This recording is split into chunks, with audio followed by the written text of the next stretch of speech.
The day of the party arrived. Madame Loisel was a success. She was prettier than all the other women, elegant, gracious, smiling, and full of joy.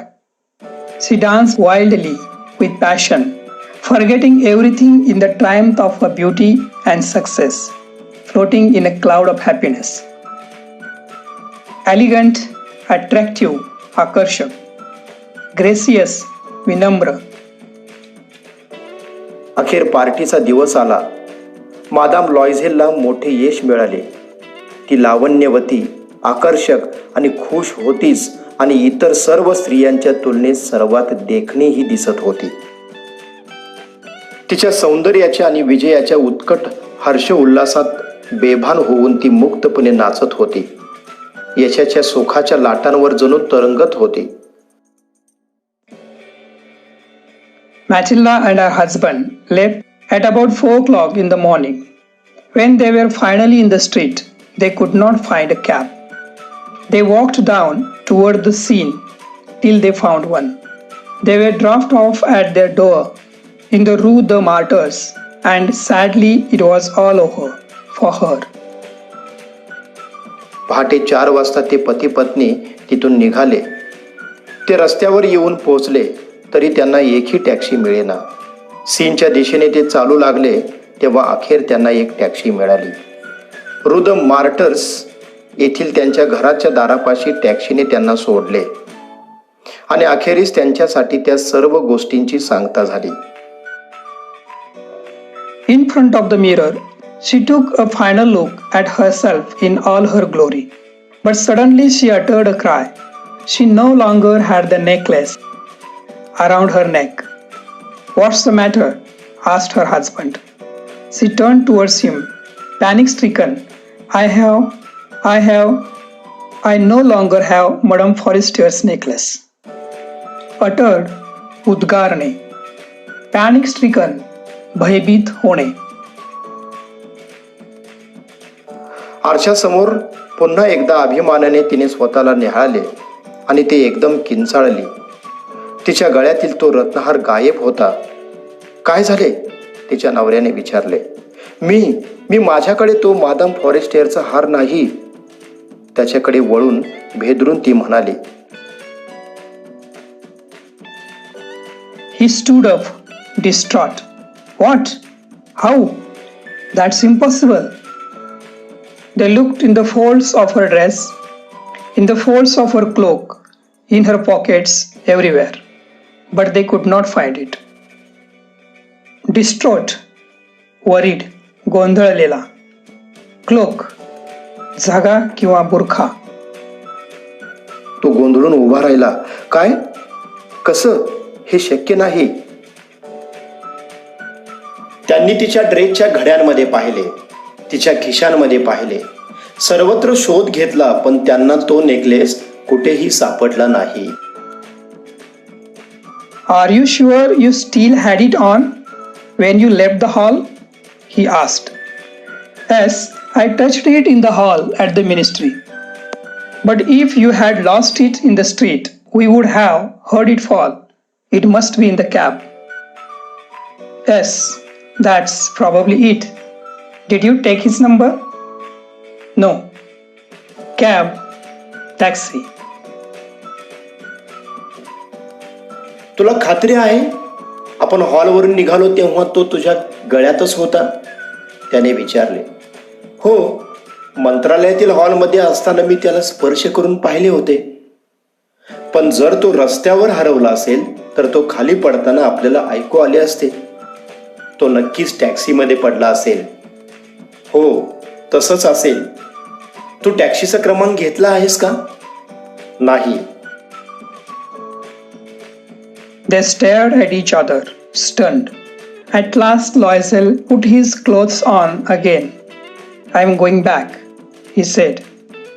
"Oh, the whole route was walked, and see if I can find it." He left. She remained in her ball dress all night, her mind blank. Her husband returned at about 7 o'clock. He had found nothing. त्यांनी हताशपणे एकमेकांकडे पाहिले. शेवटी लॉयझेलने पुन्हा अंगावर कपडे चढवले. मी परत जातो, तो म्हणाला, जिथून आपण चालत गेलो त्या पूर्ण रस्त्यावरून, आणि तिथे कुठे सापडतो का ते पाहतो. तो निघाला. ती सुन्न डोक्याने रात्रभर तिच्या पार्टी ड्रेसमध्येच तशीच बसून राहिली. साधारण 7 वाजण्याच्या सुमारास तिचा नवरा घरी परतला, पण त्याला काहीच सापडले नव्हते. He went to the police, to the newspapers to offer a reward, to the cab companies. Everywhere, the tiniest glimmer of hope led him. She waited all day in despair at this frightful disaster. तो पोलिसांकडे गेला.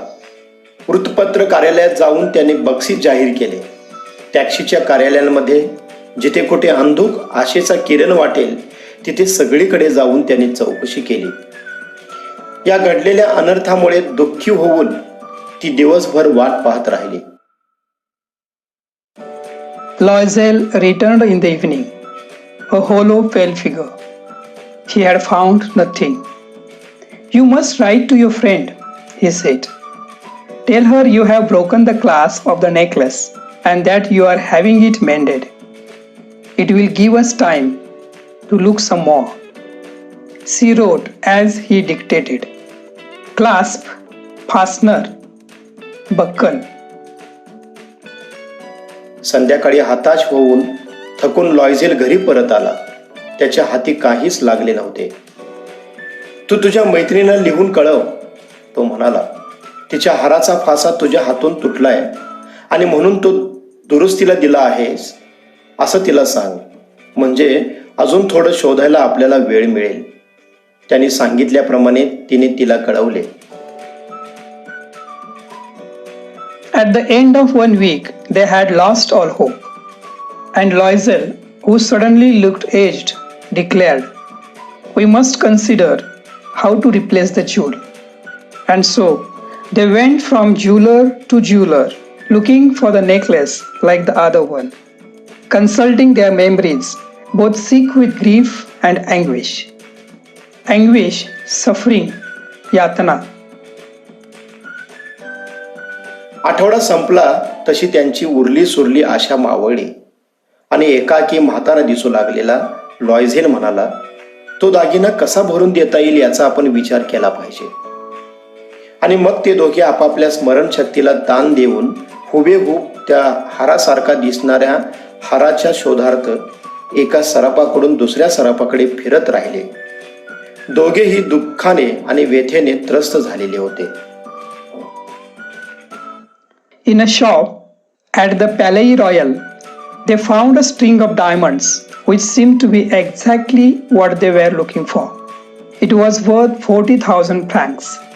They could have it for 36,000. So they begged the jeweler not to sell it for 3 days.